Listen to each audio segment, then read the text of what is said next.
Sarah stood behind the counter of Celebration Central, her party supply store, watching customers rush through aisles grabbing streamers, balloons, and party favors. After 15 years of selling party supplies, she thought she knew everything about celebrations.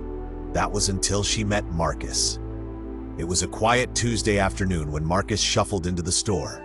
He was an elderly man, probably in his 70s, wearing a worn cardigan and carrying a small list. Sarah noticed him standing in the birthday aisle, looking lost among the explosion of colors and themes. "Can I help you find anything?" Sarah asked, approaching him with her usual customer service smile. Marcus turned to her, his eyes carrying a hint of sadness.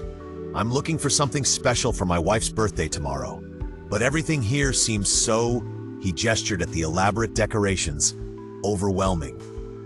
"What kind of party are you planning?" Sarah asked, already mentally cataloging her premium party packages. "Oh, it's not exactly a party," Marcus replied softly. "You see, my Eleanor is in the hospital. She's been there for 3 months now. The doctors say," his voice trailed off, "I just want to make tomorrow special for her." Sarah's professional smile faded, replaced by genuine concern. "Tell me about Eleanor. What makes her happy?" For the next 30 minutes, Marcus shared stories about his wife of 48 years. How she loved yellow daisies and would always sing while baking. How she collected heart-shaped rocks from every beach they visited. How she insisted on dancing in their kitchen every Sunday morning, even when arthritis made it difficult. As Sarah listened, she realized something profound. In all her years of selling party supplies, she had focused on the decorations, the themes, the perfect color combinations.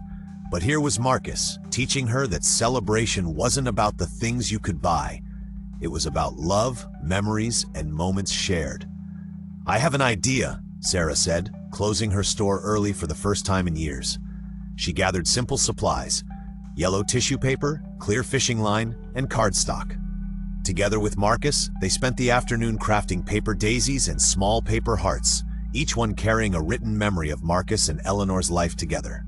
The next day, Sarah visited the hospital during her lunch break. She watched from the doorway as Eleanor's face lit up at the sight of their handmade decorations hanging from the ceiling. Dozens of paper daisies and hearts floating above her bed, each one spinning gently in the air-conditioning breeze. Marcus sat beside her, reading the memories written on each heart, while Eleanor's eyes sparkled with tears of joy. "This is the most beautiful party I've ever had," Eleanor whispered, holding Marcus's hand. Sarah quietly left the hospital room, her own eyes misty. That evening, she looked around her store with new perspective. The shelves were filled with beautiful things, but they were just tools. The real magic of celebration wasn't in the products she sold. It was in the love people shared, the memories they created, and the joy they gave each other. Over the next few months, Sarah transformed her business. She still sold party supplies, but now she took time to know her customers' stories. She helped them create celebrations that were less about perfect decorations and more about meaningful moments. She added a small workshop area where families could craft personal decorations together, filling them with love and memories. One day, a young mother came in planning her daughter's birthday party. "I want everything to be perfect," she said, reaching for an expensive party package. Sarah smiled gently. "Let me share something I learned from a very wise customer," she began.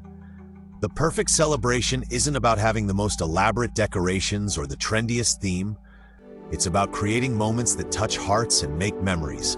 Tell me about your daughter. What makes her eyes light up?" As the mother began to share, Sarah knew that once again, she was helping create not just a party, but a celebration of love, the kind that no amount of money could buy.